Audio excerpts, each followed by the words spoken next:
This is Isleham Marina, near Ely in Cambridgeshire. Friends have kindly given us the use of their lodge and we're spending a couple of days in this beautifully idyllic spot. It looks like there's some good habitat here, so I'm going to have to put some time aside to film the wildlife.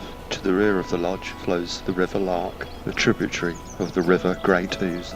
Okay, let's see what wildlife we can see. These birds are Egyptian geese, both adults and young. They're an introduced species to the UK and they're native to Africa, south of the Sahara and the Nile Valley. They were considered sacred by the ancient Egyptians and appear in much of their artwork. And grazing on the riverbank are many Canada geese, but strangely only one greylag. And there's some wildlife to be seen on the marina too, mainly mallard and all male, and this common tern fishes. And we were told before we came here that the marina is an excellent place to see kingfisher. And indeed, there we are. A bird that I never tire of seeing or filming. Both mandibles are black, so it's a male. He was unsuccessful that time, and now sits on a tree on the opposite side of the inlet. How wonderful it is to enjoy all the comforts of the lodge and have kingfishers only 150 metres or so away from you. Excellent. We returned from the trip out to find the male kingfisher still busily fishing, and on this occasion it looks like he's successful. Fish are swallowed head first to prevent any spines getting stuck in the bird's throat, and then immediately the bird is on the lookout for yet more prey. He peers into the waters below, waiting for any passing minnows or sticklebacks, or any species of fish that are small enough to swallow. We happily watch and film the kingfisher for around 10 minutes, before eventually he decides to move on. It's early evening, and high cloud obscures the sun. I'm heading along the riverbank to an area of reed bed, and among the Canadas this lone barnacle goose grazes, obviously a feral bird, and on the River Lark a mute swan feeds. Earlier we'd walked our dogs along this mown path and came upon a reed bed that was the home to nesting reed warblers. We had tantalising glimpses of them flitting among the reeds, so I've returned with my camera in the hope of getting some decent footage.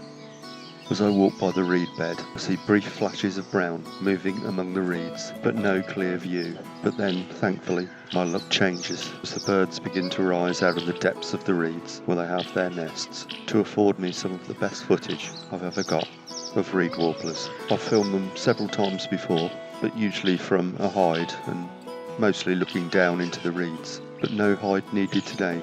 Here I am on the mown path, looking directly into the reeds, at eye level with the birds, only a few feet away. They can usually be seen in the UK between mid-April and early October.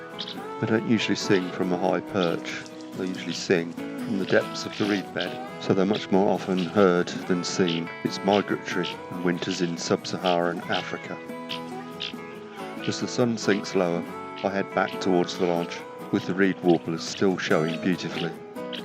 I can also hear sedge warbler calling among the reeds, but they're not showing at the moment.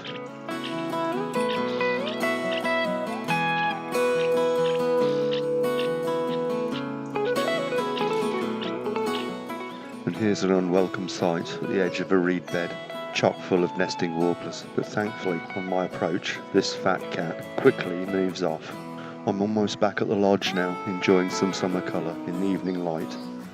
And at last, a sedge warbler, heard but not seen in the reed bed, but now in full view of my lens. I'll see you tomorrow.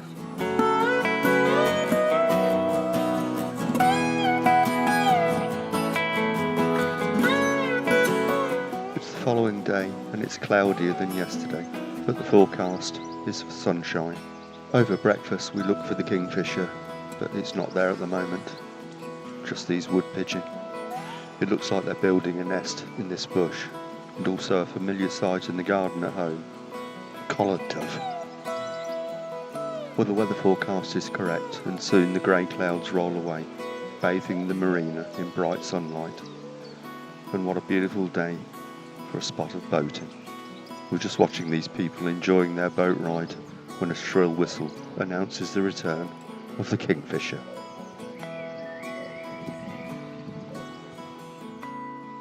It's mid-afternoon and it's turned humid, and we're just enjoying the breeze down by the river, and we watch this mute swan swim serenely by. It really is a beautiful spot, with the sunlit waters reflecting on the green leaves. There's not a lot of wildlife to be seen on this part of the river at the moment, but I couldn't resist this arty shot of this Canada goose as it swims by, and a moorhen feeds among the weed on the far side of the river. Well, we've had a really excellent, relaxing couple of days here at Isleham Marina. The weather's been fantastic. We're off home tomorrow, and I'll leave you with a last look at the kingfisher and the wonderful sunsets you get here at Isleham. See you next time.